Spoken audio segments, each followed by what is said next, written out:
شما كم جرتوا ردفتوا في كبجم تسكي يعني جل قالت ربي سي بقى تاني باكو بجرت تنجي جسم فانا جرات جيتشا أكو ما بيكتنا جسايدون كيسن إني سين جالتن إني سين أنا كان يقول يا لبو أبدني في إني سين أسوأ كوشنا عرفا كيسا أبتني حرمه بر فيديو قد إيسا جتن إني سين أسوأ جارسك يا أكاكانات جتن علمي كيسن nyaata kana baay'ee akka inni jaallatu ni beektani keessaafuu ofiisa nyaachuu caalaa haadha warraa isa akka inni yeroo isheen deessifaa keessaafuu osuma yaandeesse wanti kun biyyatti maal jedhama habaaba jettanii asii garuu jahaa jedhanii jaaladhan dhugaa dubbachuu jahaa kana jahaa moo jahaa yoo mana kana jaaladhu akka qodaa xureessa dhugaa rabbi.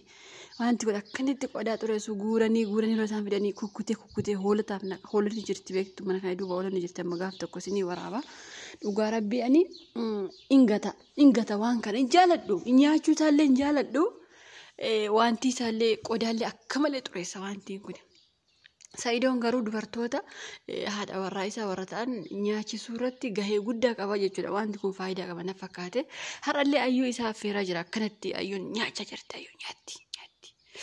Nyaachuu jirti ayyuun keessanii hoteela deemte hoteelaati bahii galii gara mana keetti mana qabdaa galii jechuu jirti amma gurra qabdee gara daama qashuu jirti na fakkaate inni gara gondaretti qayla akkasii dubartii jechuudha maal akkanaaf jedheen viidiyoo iyyaa ture baran viidiyoo takka hojjedhee dirqama deebisuu qabdi akkamitti toshin jirtu deemanne jedhe kunoo isa kanadha dhugaa rabbi kunoo amma deeffachuu jirti jaarsa ishee maashaallah nutis akkasii barbaanna bara jaarsa keessan irratti jabaataadha dhugaa rabbi warri hattanis warri gana hatuuf deemtanis warri jaarsa nama jalaa fudhachuu barbaadanis gaafa fudhattan godha qaba baga hattan dhugaa rabbi baga fudhattan jaarsa amma nama tokko maa yoo fakkaata jaarsa namaa fudhatte jaarsa namaa maalii goote jaarsi kun hammatoo dubartiin jalaa fudhatte hin aaroon dhugaa rabbi sababiin isaa naannoo tuffate bakka dubartii haqee waan ta'eef kanaafu jaarsi keessa yoo isiniin dhiisee isinirratti fuudhe yookaas immoo jaartii lammaffaa isinirratti fidu akkuma addunyaa kanarraa boqottanii wayyoo narratti fuudhe hin jedhina.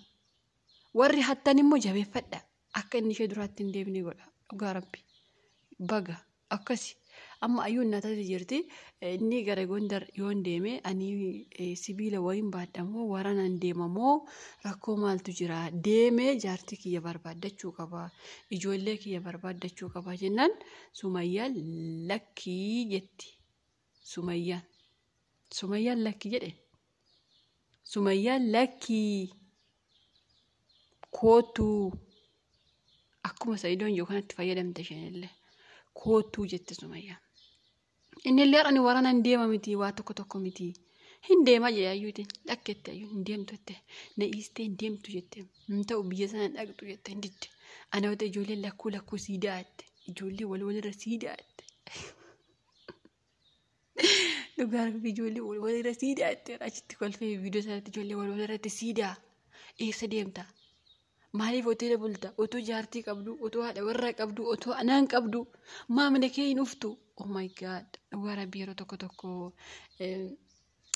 otoo dhiirota sadii afur walirratti shaanshee jaanshee dhugaa rabbi maaliif yoo tokko si qanansiise warri dhiiraan dogoggoriin hafuudha dhugaa rabbi hafuudha isi warri shamarranii immoo yoo gaafa jaarsi keessan irratti fuudhe ta'a gadi amma Saayidoon akkanatti kunuunfamaa jiru laala gin isheen ayyuun kun amma hoteela sana keessa taa'uun barbaanne fudhattee galuu barbaadde mana ofiitiitti maaliif akka nama tokkotti mana waan qabduuf mana isheetti fudhachuu barbaadde inni garuu indida otoo isheen lakkuu miti takkaatti 5 6 7 8 walirra deesse haga ijoollitti lamaan sana ga'uu hin dandeessu asirratti sirriitti hubadha amma isheen ayyuun maal jette ani ijoollee lakkuu siidha huyyuu hin danda'a jette hinumaayyuu maal jette isin fakkaate mana tokkotti nu gashii yeroo hunda immoo isheen na wal'aanti hin danda'amaa akkasitti masaanuu lamaan mana tokkotti galuun eessaa dhufe hin danda'amaa ayyuu amma dhuguma immoo ishee ayyuun nama masaanuu faana jiraachuu danda'u guyyaa tokko huutee lafan keessu isheen amma Sumayyaati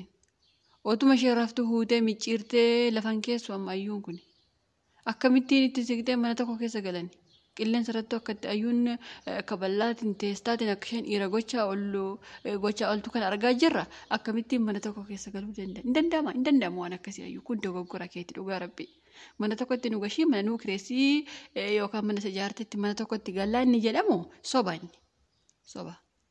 maal amma isin amma hordoftoonni kiyya jaarsi keessa toofuu bakka biraa geeffadhu malee na bira fidiyattu hin jettani. Maaliif hin ta'u mana tokko keessatti hin ta'u garuu akkuma jette ijoollee lakkuu rabbiin isheef haa kennu. Garuu immoo osoo xiiftee ijoollee keessanayyuu lakkuun siidaa bakka jedhamutti kuni dogoggoradha. Hamma ijoollee sana lamaanii gahuuf hin dandeessu ijoolleen ayyuu amma alattu. Dhugaa rabbi ijoolleen ayyuu amma ganaa alattu hamma ijoollee Saa'idoo Yemenitti alattee sana gahuuf hin dandeessu jechuudha. Sababiin isaa biyya namaa keessatti yeroo rakkinaa, yeroo gidiraa, yeroo waan hundumaa ijoollee safaana dabarsee feetu beelahee ta'a, feetu dheebotee ta'a, feetu jireenya gaarii jiraatee ta'a, feetu jireenya badaa jiraatee ta'a. Akkatti ijoolletti sana faana haadha manaa isaa faana Yemen keessatti waan dabarsaa turee fi amma immoo ijoollee sana gatee ijoollee addisiin argadha yookaas immoo ijoollee haaraan argadha jechuun bakka ijoollee sanaa bu'uuf hin dandeessu. Ijoolleen ganaa uftu akka ijoolletti sana ta'uuf hin dandeessu jechuudha. Maaliif sunis ijoollee umasaati kan amma uftullee ijoollee umasaati garuu tokko ta'uu hin dandeessu. Sanallee argatee kaayyuuraallee argatee waliin guddifachuusaa wayyaa fi malee ani lakkuun siidaa ati ishee sana dhiisiin kun hin ta'u. Hin ta'u kuni cubbuun irraan kaa'inaa asitti nuti cubbuun dubbannu dhiisa. Hin ta'u kunii fi wanti mana tokko keessatti nu gashi ayyuun jettu kun lamaan hin fudhatamne naaf. Gadi manaa fudhatamuu dide akkamitti namni masaanuu fana mana tokko keessa gala hin galamuu hin danda'amu jechuudha.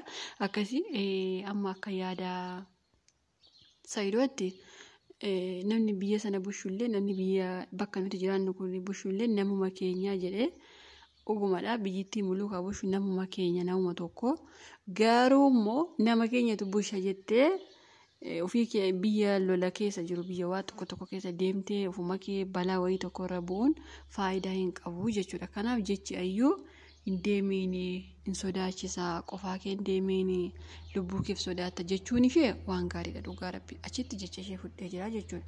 Saayidoon illee jecha ishee dhagahee dhiisee taa'ee Sumayyaan gara Finfinnee dhuftee jilba isaatti kuftee dhiifama gaafatti. Dhugaa rabbi sanitti. Jilba isaatti kuftee dhiifama gaafachuuf teessitoo inni zimji'eetu dhiisee taa'e. Kanaaf ayyuun keenya haa galatoomtu ilma keenya nuu deebiste. Amma Adaamaatti si fudheen galaa jechuu jirti bakka. Jabduu abeentalli kun ijoo dhugaa rabbi isin amma maal amma Saayidoon illee maal jedhe beektu shubira taa'e ayyuun Sumayyaan jabduudha jedhe. Sumayyaan jabduudha garuu dhiirri nama bira taa'ee dubartii bira faarsullee hin ta'u itti aara nuti isaa dhiira akkasiin jaalannu nuti Saayidoo. Hin ta'u nuti dhiira dubartii bira duratti faarsu hin jaalannu dhugaa rabbi. Nama ayyuma bira taa'e isheen jabduudha. Sumayyaa kiingii jechuun jiraan. Ookee Sumayyaan kiingii inni beekna ayyuun illee kiingii. Dhugaa rabbi maaliif uftee hoteeluma keessaa si baastee Adaamatti si deebisuu yaalii gochuun ishee kiingii dhugaa rabbi. Maal jechuudha? Haali tokko gadi kaastee tokko ol baastee tokko ariitee tokko wantiin koo hin kaasa'idhu. Waluma qixxee isin lamaan keessanuu kiingii. Ayyuun kaballaatiin kiingiidha. Isheen tokko immoo booreedha. Booree qabdi. Sumayyaan suni booree qabdi jechuudha. Kanaafuu ani baay'ee takka gammadee ayyuun uftee hoteela sanaa baasuu isheetti. Dhugaa rabbi. Bakka amma kanaa booddee gara Adaamaa akka deebi'u beekamaadha jechuudha. Baguma biyya sana hin deemin. Dhugaa rabbi baay'ee nama sodaachisa biyya sana keessa deemu.